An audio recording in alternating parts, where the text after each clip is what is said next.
the buzz on the spin.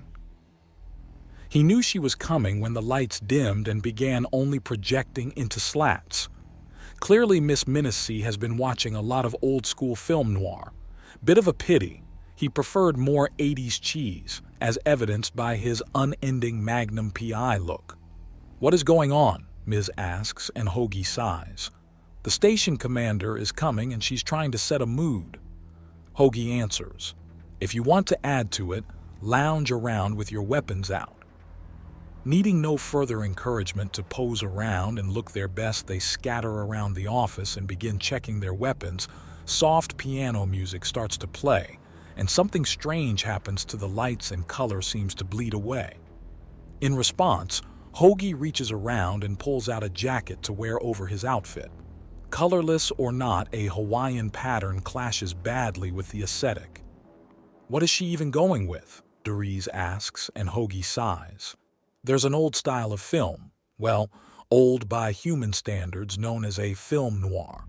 The stories classically start with a woman as beautiful as she is dangerous sauntering into the office of a private investigator to look for someone or find something lost or stolen. The job leads our intrepid hero into greater and greater danger, sometimes to their death. That's horrible. But it was incredibly stylized and very popular at the time. Besides, men are considered more, well, disposable on Earth. There are a lot of men there, so they're not valued anywhere near as highly as they are in the rest of the galaxy. Yeah, it's a really weird thing to see in all the movies and shows that you keep showing us. The girls look all sick and malnourished. The men are treated horribly, and there's just something off about everything. More primitive tech means it doesn't look as good, but without axiom to sustain them, I suppose the women of Earth are sick and malnourished, and with so many men, it's our job back home to hold up society, so it looks like being treated badly, but it's really not." The door opens and framed by the light is Minnesy, all but one of her head tentacles held backwards as one coils in front of her like a lock of hair. She saunters in to reveal that her gown is shimmering in the light, and whatever she's done to the lights in this room, she's right out of film noir. The background piano music suddenly has a saxophone accompaniment, and Hoagie raises an eyebrow. Hey, no flirting with our husband. You had your shot and passed it up entirely," Zur says, pointing her banger at Minnesy, who sighs. "I was trying to have fun, little farmer, and I'm already married. I have children older than your husband and you combined. I'm teasing him, you silly little bee. Thank you for spoiling my fun." The reaction is tart, but not one that promises violence. Although on the topic of fun, I've seen some very entertaining movies, one of several women looking up in shock and confusion as the station itself singles them out, and another of a man on fire dodging laser blasts before carving women in half with industrial tools. Very entertaining stuff, as you can imagine, especially as I recognize the man in question. Have you been having trouble? Not at all. In fact, both major parties in our little conundrum have agreed to fully compensate the station, from damages caused to lost production, medical expenses, cleaning fees, my own wages while on the case, and several other incidental expenses, even down to the shirt that was burnt off my back. Both of them are paying in full, each. Meaning that the station profits, our reputation maintained, and we still have the people in question ready to do business with us, Minnesy says, and she nods. Then one of her head tentacles reaches around with a data pad and she glances at it. However, there is the question of what you did with Helen Shinescale. She's the one who caused all the trouble and she gets away clean. She's a stupid kid that was dragged her against her will. She's heading out of our hair, tentacles at a fast clip, and is unlikely to ever come back. Furthermore, I've sent her to Centris to meet with the Undaunted. There she'll either plead asylum or ask to join. Either way is a win for me and mine, and since you are allied to us, that means it's also a win to you and yours, which includes me. Either way, I took a bad situation, got it all paid for twice, and got either a political win out of it or a loyal infiltrator recruited. Win, win, win. You have thought this through. Well done. Minicy notes calmly before tapping a few points on the datapad and placing it in front of him. He picks it up and his eyebrows climb up nearly to his hairline. Is this serious? It is. Madam Sting was given the opportunity to try and keep the peace and decided that since you were also investigating the case, that she could slack off. Unfortunately for her, it was a test to see who is the more useful to the station. There were times you were referred to as the head of Sector 4, it's official now, or at least as official as things get on this station. Of course, Madam Sting won't be happy, but I suppose there's no point that a human man expects to be on good terms with the in-laws, is there? That's a stupid sitcom cliché, not an actual fact of life, Hoagie says with a sigh. Great. So does that mean she's going to be gunning for me or... No, hubby, it doesn't work like that. I mean, it might work like that on Earth, but not out here. We're going to have a talk with her. Madam Sting is the head of our mother hive. She's the aunt to most of us, but Zabreza is one of her direct daughters. This won't be as bad as you think. No animal heads in my bed, got it? Hoagie mutters, and the room stares at him. I clearly need to play the Godfather series come movie night. I understood the reference. It was just taking me a moment to try and fully understand the logistics of Madam Sting attempting such a thing. I know exactly how many absurd defenses a Sharbus hive has getting into one uninvited takes either a specialized team or outright artillery. Even then, the odds aren't good. No, they're not.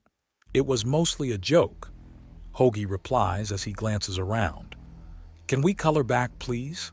This is getting silly. Well, I have them modified that if you were to start smoking, then it would be a splash of color, but you're not playing along. I don't smoke. He answers and she sighs before the light returned to normal and the music cuts off. Deny a girl her dreams, why don't you? Such a harsh and unforgiving man. She teases and he snorts. Indeed. Is there anything else, Captain, or were you just here for a situation summary and some entertainment? Hoagie asks, and she gives him a strange expression, somewhere between a frown and a smile. I'm not sure. I have done a lot to try and understand you humans, but right when I think I understand you, there's something new. I expected you to do horrific things to the kidnappers and then foist the full bill onto the family of the girl while ignoring the counterfeiters as inconsequential or even victims. You, however, ignored them entirely and had both the counterfeiters and the kidnappers pay in full, using violence, intimidation, and threats, both implied and direct, to get what you wanted.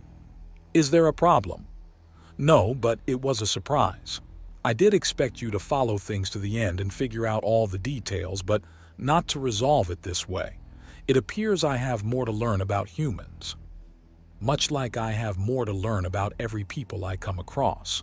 Between the two of us, I dare say I have more homework in this regard, Hoagie says, and Minicy lets out a low chuckle.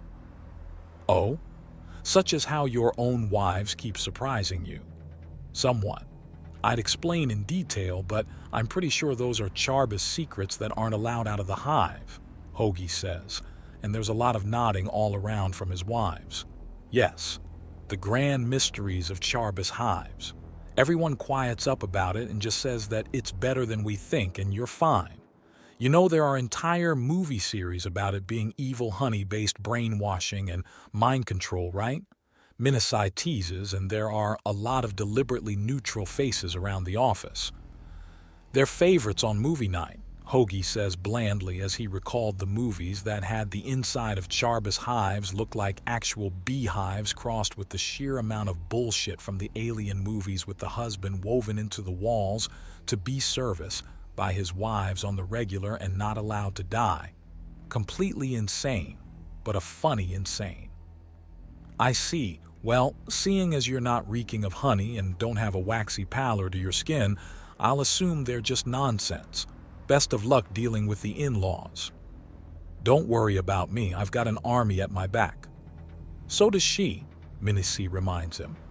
I am also an army myself, so we outnumber her. Is Hoagie's response, and Minisi outright laughs as she leaves the room. Good luck with Madam Sting. Oh, this is going to be interesting. Oh, I'm so proud of you. Madam Sting, or rather, Mother Vazizi Sting as she's known in the hive, gushes. It helps that Hive Berserker are the beloved daughter hive of Hive Sting. So the fact that official power is passing to the heart of the Berserkers from the Queen of the Sting means only that the next generation is well and truly worthy and the bloodline is secure. Not that Mother Vazizi looks like she's much older than her daughters. Sitting right next to Hoagie, who has Zabreza in his lap, he would almost swear the two were sisters rather than parent and child. But there are differences, small ones, but enough of them for him to avoid mistakes. But you know you could have called on me for some help every now and then. We're family, it's only appropriate that... Oh, no. I couldn't trade on your name when I needed to build up mine. In a place like this station, you need a reputation to carry you through, and developing one as a mama's boy who's little more than a messenger just means I'll get ignored too much. No, I needed the people good and scared of my anger and eager for my favor. How did you get such a smart man? I love your father to bits, but he's just happy being a house bee and doesn't bother trying anything. We swarmed him good when we noticed the man in a white uniform walking around Sector 4, Zabreza says with a grin. I was trying to be clever and seduce some posh place people, but was turned around by the captain. Why a uniform in an outlaw station? Mother Vazizi asks, and Hoagie lets out a rueful chuckle. It was the fanciest bit of clothing I had. I was very new on the station and didn't think far enough ahead to have something tailored or to cobble together a more appropriate outfit. Oh dear, you really didn't think things through. No, and it taught me the importance of thinking ahead, something that appears to have won me quite a bit of authority, Hoagie admits. Also, the moment I realized I was in over my head, I got my hands on as much literature about dealing with this kind of thing as possible. No human has ever been in quite this situation, but I've been able to cobble something together fairly well. Oh, you're a clever one. The next hive is going to be so full of ambition and strength. I can't wait to see it, Mother Vazizi gushes. The eggs are only a few weeks away from hatching, Mother. Would you like to see them? Zabreza asks, and Mother Vazizi outright beams at her daughter. I'd love to, but afterwards, I think I should leave. I wouldn't want to get between you and your husband after all.